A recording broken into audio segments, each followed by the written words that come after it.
I wrote this poem in about 2016, 2017.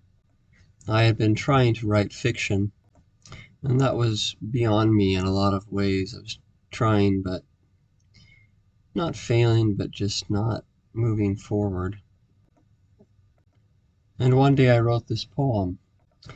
It came out of thinking about what can be done by the common man with regards to those that wield the helm of power. And then it turned into something else. Like most good poems do, they have a head of their own. And often you come to understand something about yourself through the process of writing it. That's how it was with this poem. When I was done, I looked at it, I read it through, and I thought, man, that's a good poem. It really surprised me, especially since I wasn't really into writing stuff like that at the time. I remember there was a neighbor who I thought might appreciate it, and I wrote out the whole thing by hand, and I gave it to him, and he really appreciated it. I could tell it impacted him in a way, and he came back later and he said, what does it mean? You know? And I thought that was kind of funny because that's the way profound things often hit me too. I think, wow, that was really something there, but what does it mean? But I think that's the way it's supposed to be, right? It's like, it's supposed to mean something to each person that reads it in their own way. So here it goes. They believe that we are no threat, and they are right.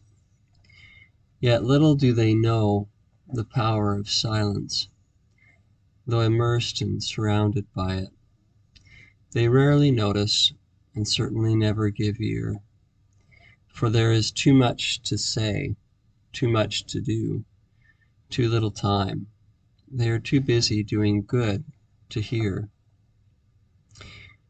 While all the while silence grows with deafening stealth, until silence only knows, but those who listen hear and wait.